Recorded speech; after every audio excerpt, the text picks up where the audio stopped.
One, two, three. Here we go.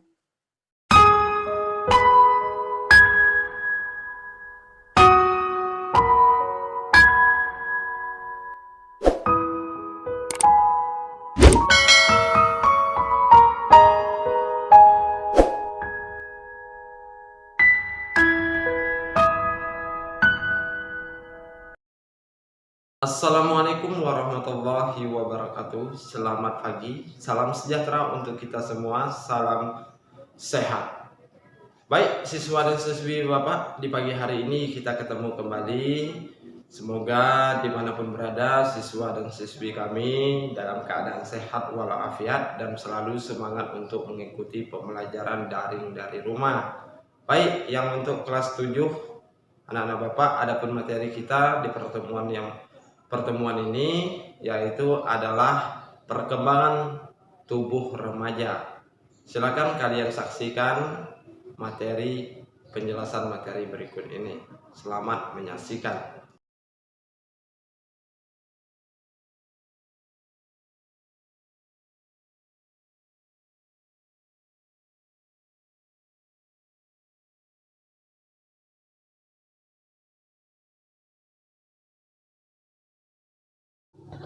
Baik anak-anak, di sini ketemu lagi kita untuk yang di kelas 7. Adapun materi yang Bapak bahas yaitu perkembangan tubuh remaja. A. Perkembangan jasmani. Sejak lahir, jasmani seseorang terus tumbuh berkembang, baik dalam bentuk badannya dan ukuran-ukuran badannya maupun dalam daya kerjanya. Pertumbuhan dan perkembangan ini berjalan terus sampai seorang menjadi dewasa, ialah pada umur sekitar 25 tahun. Akan tetapi perkembangan jiwa seseorang, di antaranya perkembangan kecerdasan seseorang, tidak berhenti dalam umur 25 tahun, sebab perkembangan jiwa atau kecerdasan seseorang mungkin masih dapat berlangsung terus sesuai dengan kemampuan masing-masing. Pertumbuhan jasmani dan pertumbuhan kecerdasan seseorang dipengaruhi oleh beberapa faktor atau keadaan seperti berikut ini. Silakan kalian simak satu persatu penjelasan ini.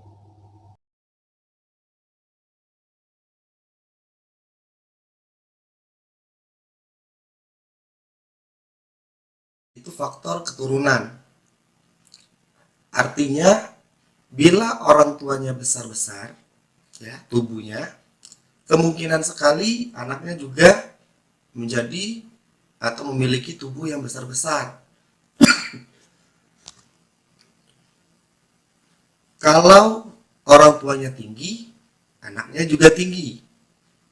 Kalau orang tuanya pandai, anaknya juga cerdas. Walaupun itu hanya menurut hukum keturunan atau hukum genetika dominan. Ya, jadi genetika dominan orang tua kita itu akan masuk ke dalam tubuh kita.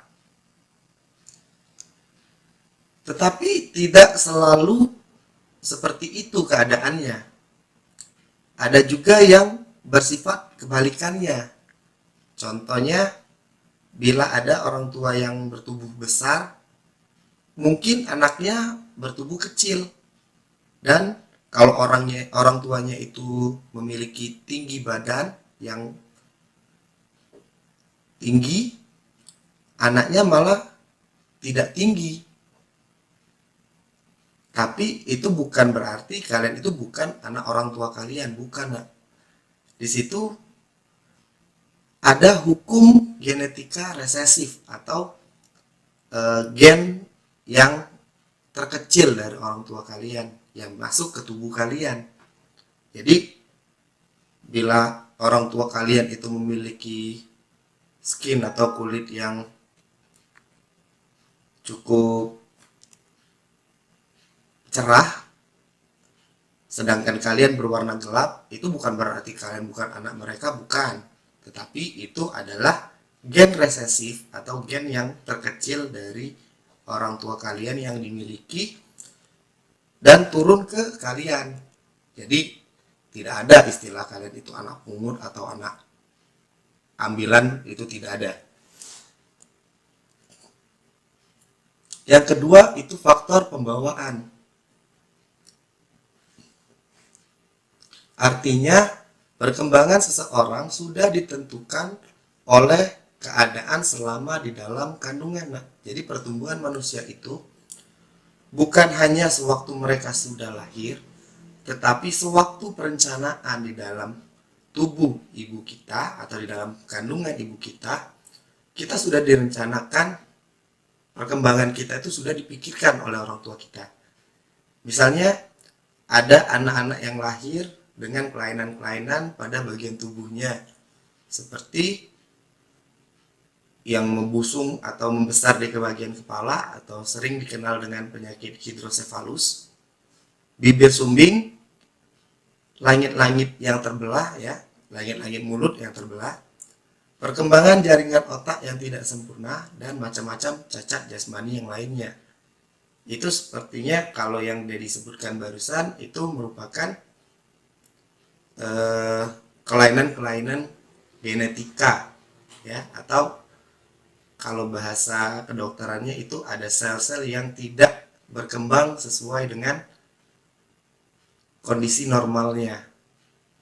Tetapi insya Allah kalian semua ini memiliki perkembangan sel yang insya Allah akan selalu menjadi normal. Faktor berikutnya yaitu faktor ekstern atau faktor dari luar, ya. Faktor luar ini penting sekali diperhatikan. Sebab kalau sebagai akibat faktor keturunan dan faktor pembawaan manusia tidak dapat berbuat banyak, maka manusia pada hakikatnya dapat mengendalikan faktor luar yang sangat berpengaruh bagi perkembangan jasmaninya. Jadi kalian tidak bisa menyalahkan orang tua kalian, kenapa saya begini, kenapa tubuh saya begini. Kalian masih bisa kejar dengan beberapa faktor, salah satunya faktor dari luar. Faktor-faktor luar yang perlu mendapatkan perhatian adalah keadaan gizi. Nah, seperti yang kita bahas kemarin, bagaimana faktor gizi itu mempengaruhi kinerja tubuh kita dan perkembangan dari tubuh kita sendiri. Kualitas gizi manusia sejak di dalam kandungan dan pada masa-masa pertumbuhan selanjutnya mempunyai pengaruh yang sangat besar terhadap perkembangan jasmani dan kecerdasan. Para ahli berpendapat bahwa kekurangan protein atau zat putih telur pada waktu anak-anak dapat mempengaruhi pertumbuhan kecerdasan atau intelektual kita. Yang kedua, gangguan kesehatan. Ini juga berpengaruh penting di pertumbuhan tubuh kita dari faktor eksternal atau dari faktor luar tadi. Anak-anak yang sering sakit sudah pasti akan terganggu juga pertumbuhannya. Lebih-lebih penyakitnya itu sudah dialami selama bertahun-tahun. Yang ketiga itu rangsangan atau pancingan, ya. Dengan latihan-latihan jasmani atau berolahraga, jasmani akan merangsang tubuh menjadi lebih kuat dan sehat. Orang-orang yang kurang gerak jasmaninya akan menjadi lemah dan tidak tahan menghadapi serangan dari berbagai macam penyakit. Berarti di sini kalian dituntut untuk selalu melakukan olahraga. Bahkan di banyak tempat atau di banyak kondisi Dokter-dokter juga menyarankan harus perbanyak olahraga, minimal 3 kali seminggu atau lebih dari itu. Karena apa? Agar memacu tubuh kita atau merangsang tubuh kita untuk bekerja lebih baik lagi dari sebelumnya. Pertumbuhan, perkembangan, kebutuhan, serta faktor-faktor yang mempengaruhi anak usia sekolah. Pertumbuhan dan perkembangan anak usia sekolah dipengaruhi oleh interaction ya atau interaksi dan keputusan-keputusan yang diambilnya setiap saat. Nah, di sini kita dituntut untuk menjadi lebih bijak memilih mana yang baik dan mana yang tidak baik. Karena semua keputusan yang kita ambil, kita harus siap menerima konsekuensinya. Nah, seperti contoh kalian mengambil keputusan tidak mengerjakan tugas-tugas pelajaran, ya konsekuensinya kalian akan mendapatkan nilai yang jelek. Ya. Tetapi kalau kalian memilih untuk mengerjakan tugas-tugas tersebut, juga belum tentu memiliki atau mendapatkan poin yang besar selama jawaban itu tidak seluruhnya benar ya, atau kalian kerjakan asal-asalan. Walaupun kalian kerjakan, tetap nilainya akan kecil.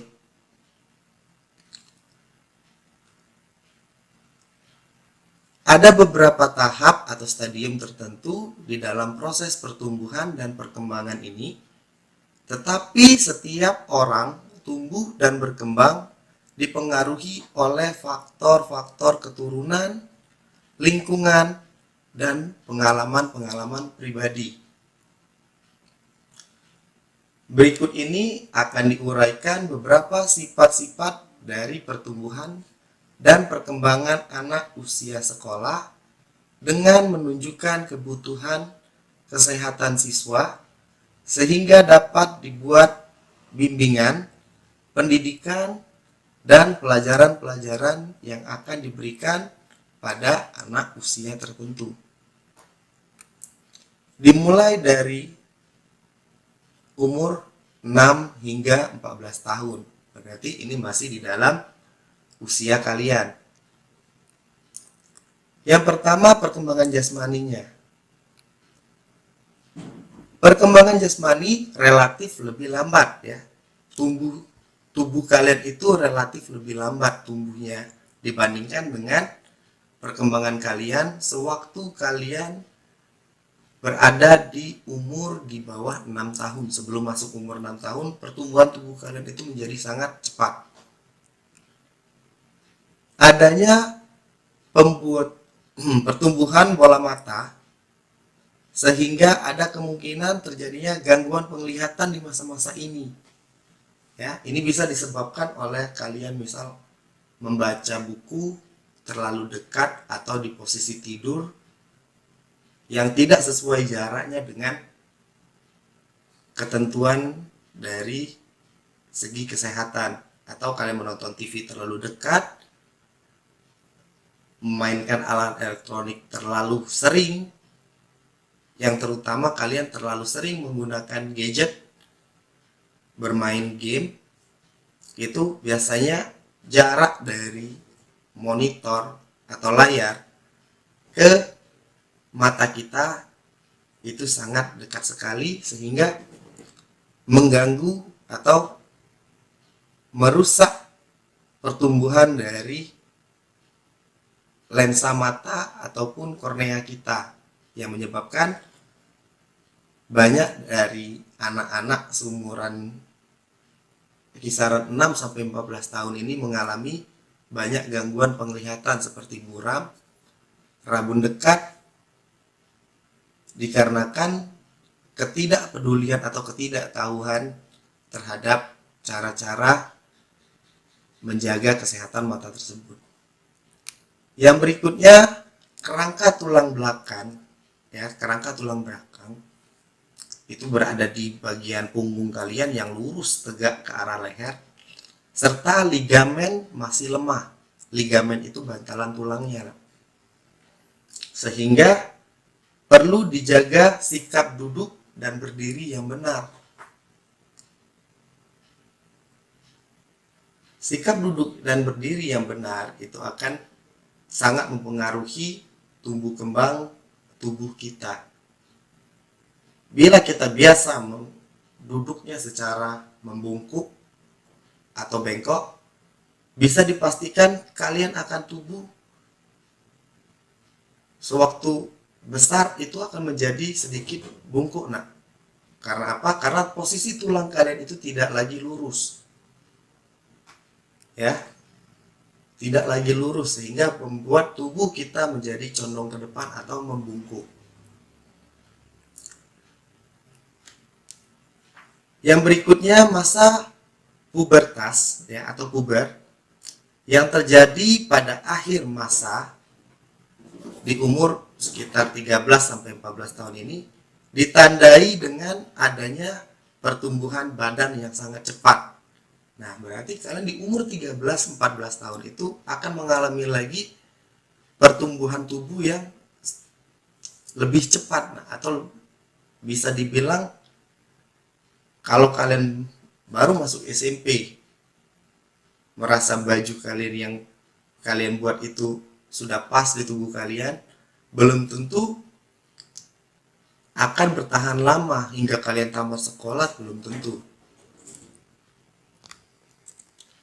Yang berikutnya telah tampak tanda-tanda permulaan adolesia atau masa remaja pada anak laki-laki, contohnya suaranya membesar, dan pada anak perempuan membesarnya buah dada serta mengalami siklus haid yang pertama atau menstruasi yang pertama.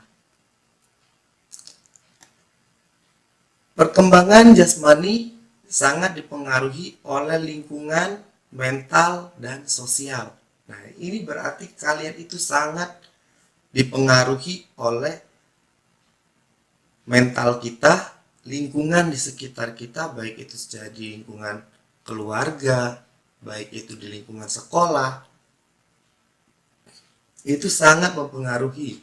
Dan faktor dari sosial, nah, ya, atau masyarakat kita berada di posisi mana atau di kelompok masyarakat mana, itu sangat mempengaruhi perkembangan dari jasmani diri kita. Perkembangan jiwa, emosi, sosial, dan intelektual kita. Yang pertama, mulai belajar menghitung, membaca, dan menulis, sudah mulai mengadakan konsepsi, ya, membuat konsep, simbolisasi, membuat simbol-simbol, dan belajar mengadakan komunikasi, yaitu berbicara.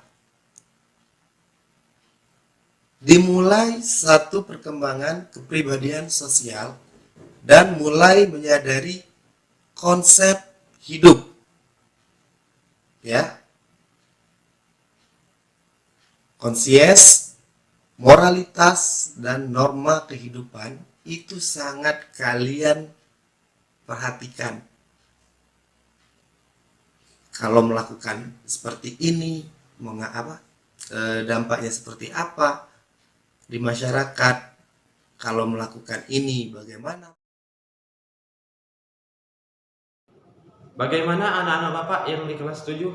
Apakah sudah memahami dan sudah mengerti materi perkembangan tubuh remaja? Jika ada yang kurang mengerti dan kurang memahami, silakan tanyakan sama Bapak. Bapak rasa cukup sampai di sini dulu pertemuan ini. Sebelum Bapak menutup, Bapak himbaukan kepada siswa dan siswi Bapak untuk tetap menjaga kesehatan, kebugaran jasmani, dan menaati protokol kesehatan. Jika keluar dari rumah, selalu memakai masker, menjaga jarak, dan menjauhi dari kerumunan orang yang ramai. Hanya ini yang bisa Bapak sampaikan, lebih dan kurang mohon maaf. Akhir kata Bapak ucapkan Assalamualaikum warahmatullahi wabarakatuh.